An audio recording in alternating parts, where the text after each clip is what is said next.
Tapi kakak sendiri nih kak, maksudnya sekarang mungkin melihat Bang Narji sekarang lebih cenderung enak di dunia entertain atau di dunia ini sekarang kak? Mungkin kamu Kalau yang sekarang ya lebih energik aja sih dia. Jadi kayak bangun pagi subuh tuh yang dicari ya udah apa namanya nyiram rumput atau apa pohon-pohon yang kayak udah rimbun banget dia gunting-guntingin gitu lebih lebih apa ya lebih energik aja sih waktunya tuh kayak lebih Banyak terisi gitu. banyak terisi. Jadi bini gue tuh nyimpulinnya gini, sejak gue bertani dia bilang ayah sekarang cangkulannya makin enak.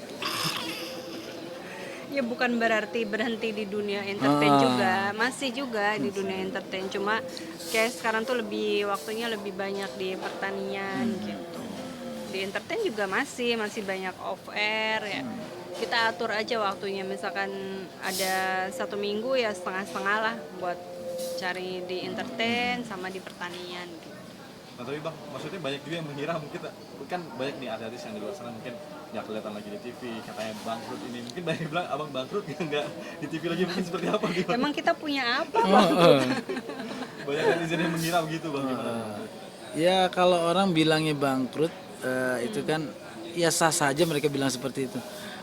Kita tidak lagi fokus pada satu bidang bukan berarti kita itu bangkrut. Justru gue lagi ngembangin ya apa yang selama ini menjadi hobi tapi jadi menghasilkan buat gue kayak gitu kan. Sekarang awalnya gue hobi nanam ya tapi karena kan sekarang jadi menghasilkan kayak gitu kan. Ya sekarang akhirnya pelan-pelan kita punya sawah, punya kebun yang dulu nggak kepikiran kayak gitu kan. Sekarang gue ada uang lebih dikit, pikiran gue oh, sawah Ono bagus tuh kayaknya sekarang kayak gitu kan. Karena itu lebih investasi yang nyata buat anak cucu gue ntar ke depan. Sekarang kita banyak banyak punya teman-temannya tuh teman-teman yang pengusaha pohon-pohon hias terus Beras, iya pohon gitu. melon segala Jadi macam. teman-teman kita juga kalau misalkan rumahnya renov atau mau pengen punya pohon baru itu kayak konsultasinya ke kita jadinya ya. Minta tolong dong cariin pohon ini gitu. Ya kita gampang aja tinggal telepon ya nanti dikirim gitu. Jadi ya bermanfaat juga kita buat seneng lah buat teman-teman gitu. Jadi tahu info-info. Tapi bang kalau dilihat dari ini, rezekinya lebih gede di sini atau di entertain bang, seperti apa? Rezeki itu bukan besar kecil buat gue, berkahnya sama manfaatnya. Besar, pengeluaran juga besar. Bagaimana kita mensyukurinya aja gitu kan. Buat gue sekarang apapun yang gue dapat itu, gue tuh merasa ini Allah tuh udah punya skenario yang harus gue syukurin kayak gitu kan. Artinya sekarang gue banyak ketemu orang yang selama ini gue nggak bayangin gue bisa ketemu mereka gitu kan. Bagaimana kita bisa ketemu petani lada yang selama ini gue bilang lada itu gimana cara nanamnya. Gue sekarang udah tahu cara nanam lada. Kemudian juga bagaimana cara nyetek bawang merah.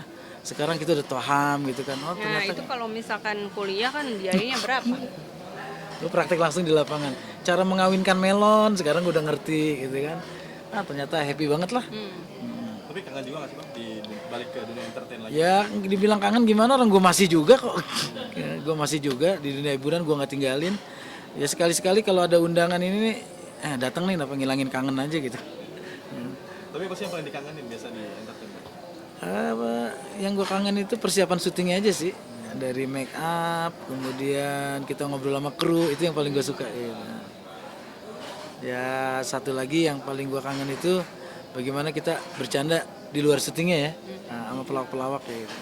Nah, mungkin teman-teman ini nggak sih, maksudnya sharing-sharing juga terkait masih ada komunikasi mungkin terkait profesi baru abang juga nih mungkin. Masih banyak gitu. Kadang-kadang malah mereka menanyakannya hal yang selama ini nggak pernah ditanya sama gue. Ji, gue punya pohonan ini kok mati ya? Gimana ngerawatnya? Udah kayak ilmuwan ya. Ntar coba gue kirimin lagi deh. Kayak kemarin ya kita nganterin pohon hias ke rumahnya Sule gitu kan. Ji, gue pengen pohon ini ada gitu kan. Temennya dia, teman terbangnya dia. Ini gue renovasi rumah, gue pengen punya pohon ini nih. Ya gue pakai mobil bak gue anterin. Oh gue nyetir, bawa pohonan, gue tanem gitu kan. Artinya kalau kita ngasih suatu benda atau gimana bisa lekang oleh waktu. Tapi kalau kita ngasih pohonan, semakin besar pohon itu dia semakin ingat. Ini pohon dari Bang Narji.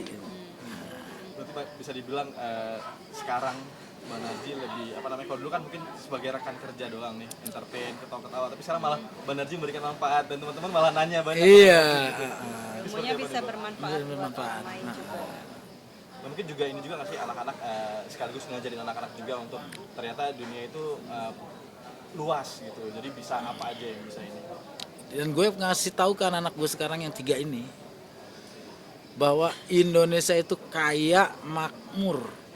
Kalau kamu bisa memanfaatkan peluang ini, insya Allah kamu tuh hidup nggak bakal kelaparan. Coba bayangin, kalau di luar negeri nanam itu susah segala macam. Di kita itu makan biji salak, salaknya kita lempar, tumbuh loh. Bijinya kita Lempar aja tumbuh loh. Ya kan? bijinya kita lempar aja tumbuh. Betapa subur negara ini kan. Makanya di tengah yang subur, yang gembur, kenapa petaninya makin terkubur? Nah itulah yang akhirnya gue PR buat gue itu. Yuk, Nah mungkin nih Bang, harapannya nih apa Bang? Harapan gue untuk masyarakat Indonesia, profesi petani itu bisa dilakukan sambil menjalankan profesi yang lain. Bukan berarti sambilan ya.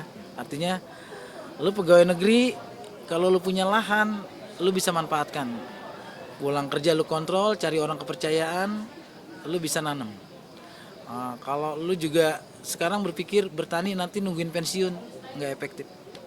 Bertani dari muda.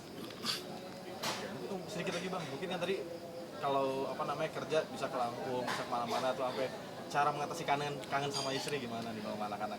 wah sekarang udah ada Sekarang udah video canggih, call. udah ada video call, udah gampang aja mau jam berapa aja kangen sama bini gue tinggal telepon. Malah kadang-kadang gue lebih suka memberikan informasi. Nah, pohon ininya bagus banget dah di sini dah, pengen nggak gitu kan? Gitu. Gue pulang juga nggak Oh sih? iya, kadang-kadang gue minta dikirimin. Kan di pesawat agak susah kan bawa pohonan. Jadi kadang-kadang udah selesai gitu seminggu kemudian paketin dong ini dong. Kayak gue punya pohon kelapa ini di rumah, punya pohon ini. Kalau anak-anak sih lebih nunggunya oleh-oleh ya. Ayah, di Lampung tuh ada empek-empek yang enak, beliin. Ayah, di kota ini tuh ada. Mereka kan tahu ya browsing dari Instagram atau apa. Lebih ke makanan oleh-oleh malah. Berarti Bang, sepanjang hidup nih, berarti bisa dibilang sekarang menjadi apa namanya syukur yang luar biasa Bang ya, ternyata ada profesi yang bikin Abang jadi tambah lebih apa namanya bisa bermanfaat lah. Manfaat bagi semua. buat orang. Seperti apa? Ya itulah, gue pernah dengar Ustadz itu sebaik-baiknya manusia adalah manusia yang bermanfaat untuk manusia lain. Jadi alangkah indahnya profesi yang kita jalan itu bisa bermanfaat buat orang lain kayak gitu kan. Artinya di dunia pertanian ini kan meskipun gue hadir kadang-kadang hanya memberikan motivasi, tapi satu gue datang ke sana mereka semangat dan gue pulang dapat ilmu kayak gitu kan. Ternyata saling bermanfaat itu lebih banyak di dunia pertanian kayak gitu. Oke? Terima kasih. Terima kasih.